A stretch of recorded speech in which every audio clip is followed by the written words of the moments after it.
기도하고 말씀 듣도록 하겠습니다. 사랑의 하나님, 오늘도 귀한 말씀의 은혜가 하나님으로부터 우리 사랑하는 성도님들에게 풍성하게 내려지기를 기도합니다. 성령님, 이 시간 말씀을 깨달을 수 있는 지혜를 내려주시고 말씀을 온전히 이해하도록 도우시기를 기도합니다. 지금은 주의 말씀을 듣기 위해 있습니다. 말씀을 전하는 사람과 듣는 모든 사람들에게 하나님의 은혜가 충만하게 임하기를 원하며 우리를 구원하신 우리 주 예수 그리스도의 이름으로 기도하였습니다. 아멘. 함께 하나님의 말씀 보도록 하겠습니다. 같이 읽을 하나님의 말씀은 신약성경 388페이지 요한일서 2장 15절 말씀입니다. 신약성경 388페이지 요한일서 2장 15절 말씀입니다. 이 세상이나 세상에 있는 것들을 사랑하지 말라. 누구든지 세상을 사랑하면 아버지의 사랑이 그 안에 있지 아니하니. 아멘. 오늘은 세상을 사랑함이라는 말씀의 제목을 가지고 함께 은혜를 나누고자 합니다. 하나님과 동행함을 가장 방해하는 요소는 바로 세상을 사랑함입니다. 하나님의 사람들이 이 땅을 사랑하게 될 때 성경은 어떤 결과를 낳는지를 자세히 보여줍니다. 노아의 때 많은 사람들이 이 세상을 사랑함으로 세상의 법을 따라 살았습니다.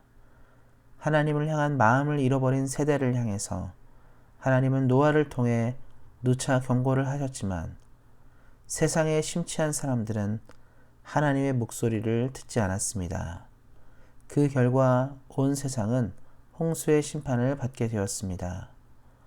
또한 구약시대의 이스라엘 백성들은 하나님의 뜻대로 출애굽을 하여 가나안에 정착하였지만 가나안의 문화와 종교의 마음을 빼앗김으로 하나님보다 세상 문화를 더 사랑하였습니다.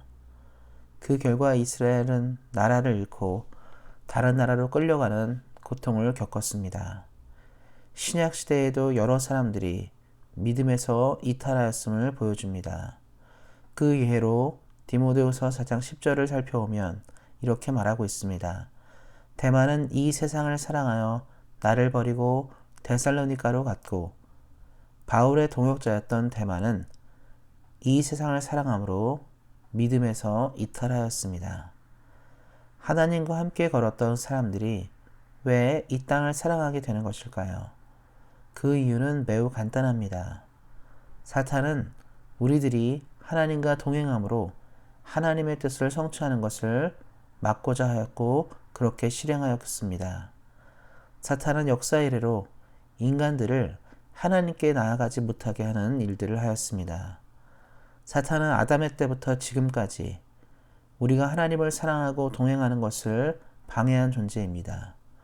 그러기 위해서 사용한 전략은 바로 유혹입니다. 사랑하는 성도 여러분, 기독교와 하나님의 나라는 오히려 박해의 시기에는 더 강하고 튼튼한 믿음으로 성장하였습니다. 하나님의 나라가 박해의 시기에는 오히려 더 증가하고 성장하였습니다. 그래서 사탄은 유혹을 통해 믿는 사람들이 이 땅의 삶에 관심을 가지게 하고 세상의 맛에 심취하도록 계략을 꾸민 것입니다. 믿음의 사람 다윗은 언제 무너졌습니까? 힘들고 고통스러웠던 광야 때에 넘어졌습니까? 치열한 전쟁 때에 넘어졌습니까? 모두 아닙니다.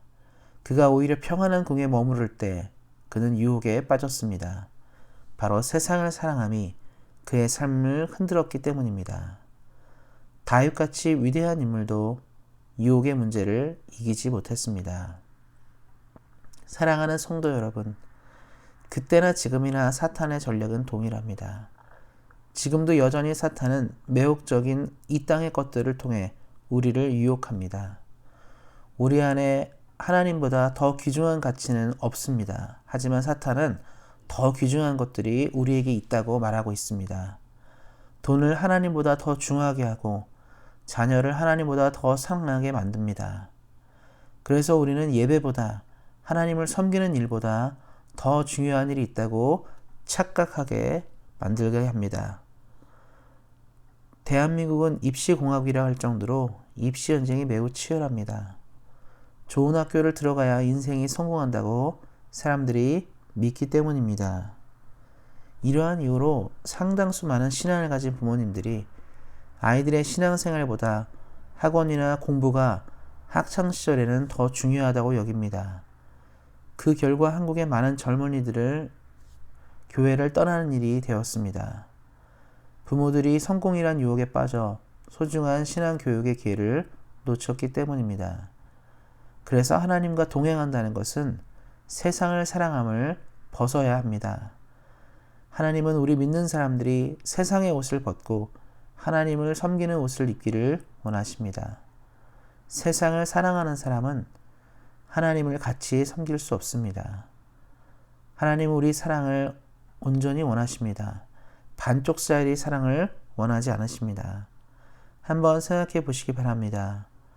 부부 사이에서 우리가 남편과 아내에게 내 사랑은 반쪽이라고 말씀하신다면 그 가정은 그 나머지의 사랑으로 인해 온전히 걸어갈 수 없습니다.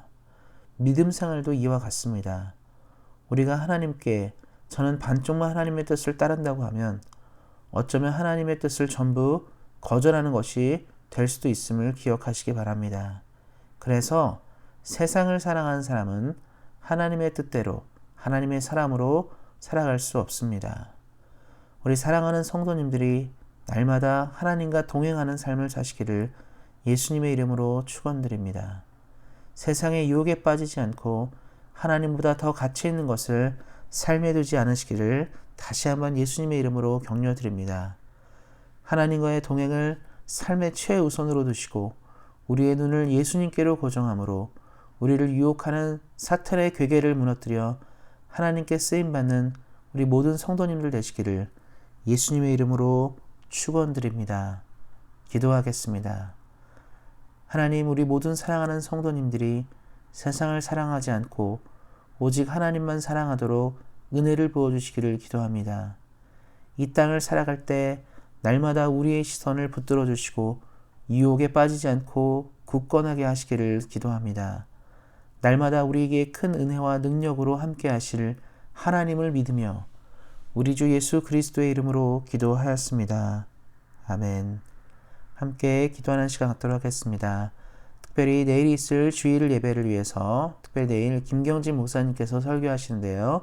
목사님을 통해서 은혜로운 말씀이 내려지도록 이것을 위해서 기도해 주시기 바랍니다. 이전하는 교회에서 교회가 성장하고 부흥할 수 있도록 하나님께서 많은 귀한 영혼들 보내주시고 하나님의 귀한 사역 감당할 수 있는 우리 교회가 되도록 교회를 위해서 기도해 주시기 바랍니다. 담임 목사 청빙을 위해서 하나님의 은혜 가운데 청빙위원회가 잘 구성되고 하나님이 필요한 사람을 우리 교회에 보내줄 수 있도록 목사님을 위해서 담임 목사님 청빙을 위해서 기도하는 시간 갖도록 하겠습니다. 우리 안에 몸이 연약한 지체들을 위해서 기도하는 시간 갖도록 하겠습니다. 주의 능력과 은혜로 회복되는 역사가 있어서 함께 드려지는 예배, 함께 모여서 예배 드릴 수 있는 역사가 일어나도록 이를 위해서도 기도해 주시기 바랍니다. 또 기도하실 때 코로나 전국이 있습니다. 대한민국과 캐나다가 코로나 시기를 잘 견디며 이겨낼 수 있도록 정부들이 이를 잘 대처할 수 있도록 이를 위해서도 기도해 주시기를 바랍니다.